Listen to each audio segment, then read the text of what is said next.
Madame, Monsieur, bonsoir. Merci de votre fidélité. Notre rendez-vous d'information a pris un peu de retard ce soir en raison, et vous l'avez suivi sur votre écran, la rencontre qui a opposé Shabab Atlas Khnefra à la Renaissance sportive de Berkane dans le cadre des 32e de finale de la Coupe du Trône. Une rencontre remportée par Shabab Atlas Khnefra. 5 tirs au but à 4 après les prolongations. Le match s'étant soldé 2 partout. À présent, les titres du journal. Averses orageuses prévues demain dans plusieurs provinces du royaume. Hier, les orages ont touché fortement la province de Boulmen. L'Oued Makhlouf est sorti de son lit. Les fortes averses ont engendré quelques dégâts. La circulation routière a été interrompue. Et puis les risques de crues et d'inondations pèsent en particulier sur les populations des zones de montagne, d'où la nécessité d'installation dans les zones à risque de systèmes d'alerte aux crues. L'exemple dans la vallée de l'Ourik.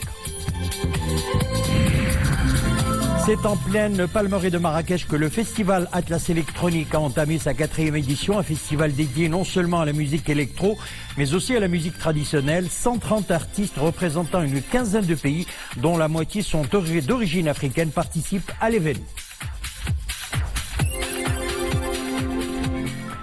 Le ministre des Affaires étrangères et de la coopération internationale, Nasser Bourita, a souligné aujourd'hui à Tokyo l'importance des relations entre le Maroc et le Japon, affirmant que Sa Majesté le roi Mohammed VI attache une importance particulière à leur développement au service des intérêts des deux pays.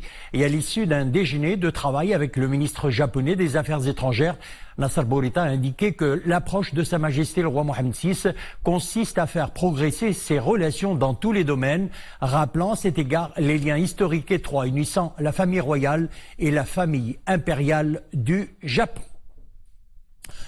Demain, il fera encore chaud sur la majeure partie du royaume. Le mercure atteindra les 34 à 40 degrés sur le Saïs, l'intérieur du Loukos et du Gharb, les plateaux de Phosphate et d'Oulmes. 33 à 38 degrés sur l'intérieur des provinces du sud, le sud-est et les plaines intérieures. Mais attention aux averses orageuses. Elles toucheront les reliefs de l'Atlas et les versants sud-est. Averses orageuses également sur les provinces du sud. Et puis les orages ont touché, nous le disions, fortement la province de Boulmen. L'Oued Makhlouf est sorti de son lit. Les fortes averses ont engendré quelques dégâts et la circulation routière a été interrompue. Imanable. Des torrents d'eau au niveau de Oued Ait Makhlouf. 3 heures de fortes pluies auront suffi pour couper la circulation au niveau de cet axe routier et immobiliser la population du village, mais aussi les visiteurs. Surpris par le débit des crues, ces jeunes, de retour d'une partie de football à Imozdar Marmoucha, s'impatientent pour retrouver le chemin du retour. J'étais avec des amis pour jouer du foot à Imozdar, mais sur le chemin du retour, nous avons été surpris par les crues de la rivière. C'est assez récurrent, il va falloir trouver une solution. Comme ces jeunes, d'autres visiteurs de la province sont tout aussi piégés par les eaux. Certains étaient au Festival national de Marmoucha. Eux aussi prennent leur mal en patience. J'étais de passage du côté de la commune de Marmoucha pour la 3e édition de son festival. C'est une très belle région. Seulement voilà, la route est coupée à la circulation et nous ne pouvons pas reprendre le chemin du retour. Mais à quelque chose malheur et bon, j'en profite pour passer du bon temps avec la population. Je visitais la région, je voulais découvrir le lieu et sa nature. Mais les crues de Oued Ait Makhlouf empêchent tout le monde de se déplacer de l'autre côté de la rivière. Impossible de circuler entre Imozdar Marmoucha et Boulmen. Les pluies bienfaitrices sont abondantes, mais cela n'est pas sans conséquence sur la population. Une coupure qui n'a pas trop duré. Vers 20h30, les engins de la direction provinciale de l'équipement de la province sont mobilisés pour dégager la route et la débarrasser de la boue. Aussitôt alertées, les équipes d'intervention sont entrées en action pour dégager l'axe routier et rétablir la circulation. La province de Boulmen a enregistré d'importantes précipitations. Il a plu des cordes et sans arrêt dans la commune d'Imozdar Marmoucha, de 16h à 19h. L'Oued est sorti de son lit au niveau du pont Ait Makhlouf, au point kilométrique 42 de la route nationale numéro 29. Une situation récurrente à laquelle les autorités locales comptent remédier. Bientôt, les travaux de renforcement de la route régionale 502 reliant Boulmane et Mosdal Mermoucha seront engagés sur un tronçon de 44 km. Un coût budgétaire de... Les risques de crues et d'inondations pèsent en particulier sur les populations des zones de montagne où le moindre orage peut provoquer de terribles torrents dévastateurs. D'où la nécessité d'installation dans les zones à risque de systèmes d'alerte aux crues. L'exemple ce soir dans la vallée de l'Ourika, quelques dizaines de kilomètres de Marrakech, dans le bassin du Tensift, une zone d'attraction touristique dotée depuis plusieurs années déjà d'un système performant de prévention et d'alerte aux crues. Le reportage est signé Soumia Belayachi, Hassan Mskour, Mohamed Aitishkar. Un torrent d'eau boueuse commence à se former et à gronder dans la vallée. Il vient de pleuvoir en haute montagne et pourtant, aucune inquiétude ni panique. Habitants et touristes demeurent sereins. Brahim est président de l'association locale de chasse. Il exerce également dans le tourisme et il s'emploie à rassurer les visiteurs de la vallée de l'Ourika. Avec le système d'alerte, la population vit désormais dans l'inquiétude, de même que les visiteurs. Tout le monde est conscient qu'en cas de danger, l'alerte est donnée dans toute la vallée, bien avant les crues. Le long de la vallée de l'Ourika, de nombreux appareils de mesure comme celui-ci permettent de déterminer à tout moment l'évolution de la situation. Le niveau des eaux de l'Ourika a augmenté et de nouveaux apports d'eau grossissent le débit. Qu'en est-il de la pluviométrie? 8,2 mm. Et la hauteur des eaux? 4,47.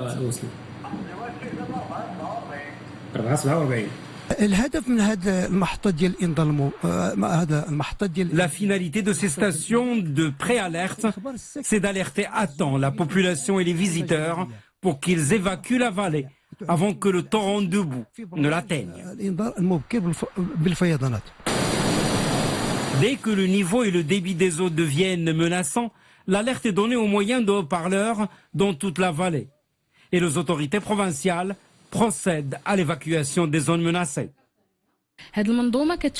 Le système de prévention et d'alerte aux crues se compose de 45 stations hydrologiques et de 17 centres d'alerte, à travers lesquels nous informons les habitants et les visiteurs. Dès que le niveau des eaux atteint un seuil dangereux, nous leur demandons, après concertation avec les autorités, d'évacuer les rives de l'Oued, ainsi que les zones de danger d'inondation. En plus du système d'alerte, des seuils mécaniques protègent désormais les berges. Des milliers ont été construits tout le long de la vallée. Le bassin de l'Ourika couvre une superficie de 503 km². Il reçoit des apports annuels de quelques 152 millions de mètres cubes d'eau. Fini les vacances, la rentrée scolaire 2019-2020, c'est jeudi 5 septembre. Les cours démarreront pour les 3 cycles de l'enseignement primaire, secondaire, collégial et secondaire qualifiant et les classes préparatoires du diplôme de technicien supérieur. C'est ce qu'indique le ministère de l'Éducation nationale, de la formation professionnelle, de l'enseignement supérieur et de la recherche scientifique. La Marine royale porte assistance en Méditerranée à 247 candidats à la migration irrégulière, à majorité des subsahariens. Ces candidats, dont des femmes et des enfants à majorité subsahariens, étaient en difficulté à bord d'embarcations de fortune. Les secourus ont reçu les premiers soins à bord des unités de la Marine royale avant d'être ramenés sains et saufs au port du nord du royaume, précise une source militaire. On passe à l'actualité internationale à présent. En Syrie, des tirs de missiles ont visé aujourd'hui des positions de groupes terroristes liés à Al-Qaïda près de la ville d'Idlib dans le nord-ouest du pays. D'un autre côté, sachez que le régime syrien a cessé ses frappes aériennes aujourd'hui sur la région au premier jour d'une trêve annoncée après 4 mois de bombardements dévastateurs. Depuis fin avril, les bombardements syriens et russes ont tué plus de 950 civils dans la région d'Idlib. Selon l'Observatoire syrien des droits de l'homme, 400 000 personnes ont été déplacées d'après l'ONU. En Afghanistan, offensive talibane sur la ville de Kunduz. Dans le nord du pays, les talibans ont affirmé que plusieurs sites importants étaient tombés entre leurs mains, tandis que l'armée de l'air afghane a déclaré avoir mené au moins 5 frappes. Au moins 42 talibans ont été tués selon des responsables des forces de sécurité. Déjà dans le passé, les talibans s'étaient emparés de Kunduz en septembre 2015 avant d'en être chassés grâce notamment à un important soutien aérien américain.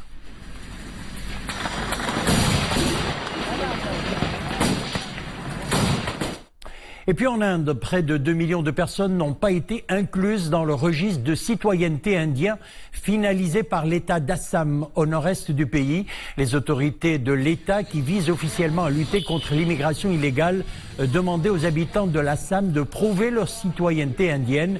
Pour y être inscrit, il fallait pouvoir prouver que sa présence ou celle de sa famille était antérieure à 1971, année où des millions de personnes s'étaient réfugiées dans cet État en provenance du Bangladesh en pleine guerre d'indépendance. On parle d'Ebola à présent, dont l'épidémie en cours a tué plus de 2000 personnes en République démocratique du Congo, résiste toujours d'ailleurs depuis un an aux ripostes sur le terrain. À la sortie sud de Beni, le quartier de Maboyo fait partie de ces zones de résistance. Plus de 200 000 personnes ont été vaccinées au fil de cette 10e épidémie sur le sol congolais. Le secrétaire général des Nations Unies, Antonio Guterres, est arrivé ce matin à Goma pour une visite de solidarité dans l'est du pays. On revient chez nous et on va parler des Jeux africains Rabat 2019. Le Maroc a remporté cet après-midi sa 31e médaille en or en remportant la finale de tennis face à l'Égypte. L'équipe marocaine a battu celle de l'Égypte en finale par 2-7-1. 4-6, 7-6 et 7-6. Et puis chez les dames, le Maroc a remporté la médaille d'argent. L'équipe féminine marocaine a décroché cette médaille après sa défaite en finale face à l'Égypte sur le score de 2-7-0.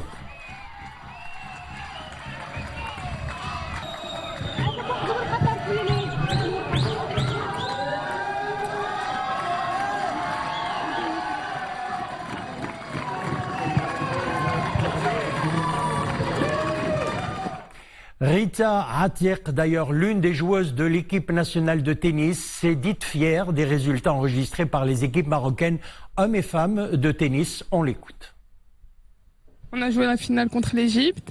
C'était une rencontre très difficile parce qu'il faut savoir que c'est des joueuses en face professionnelles qui font que ça, qui font des tournois à l'international toute l'année et qui sont super bien classées. Moi, j'ai joué contre une 300 et quelques mondiales et l'autre, la numéro 1, c'est elle qui s'est qualifiée à Tokyo. Du coup, c'était vraiment très, très difficile, mais on a tout donné, on s'est battu et je suis vraiment contente pour les garçons qui ont pu ramener la médaille d'or. Vraiment, ils ont arraché ce match, on était tous derrière eux, ils nous ont fait vibrer et on est super fiers d'eux.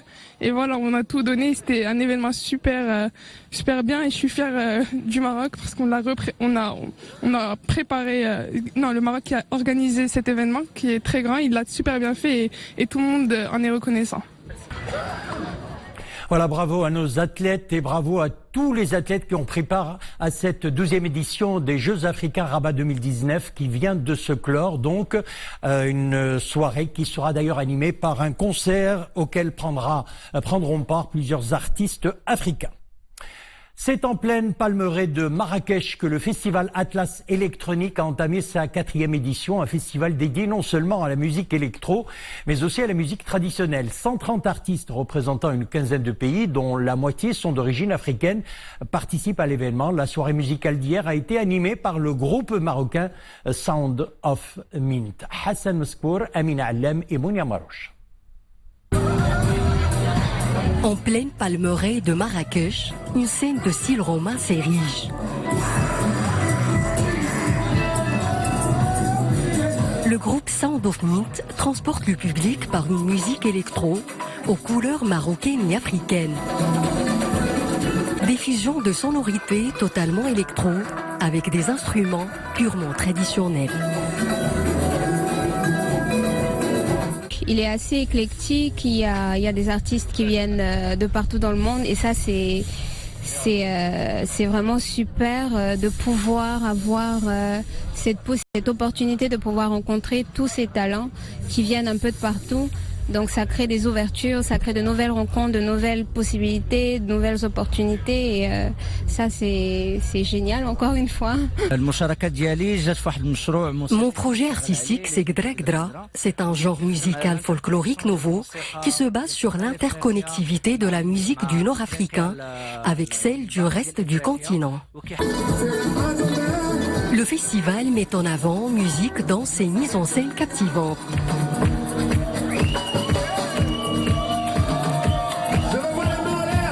Mais pas seulement. Cette année, il ambitionne de contribuer à une réflexion d'ensemble sur une thématique d'actualité brûlante.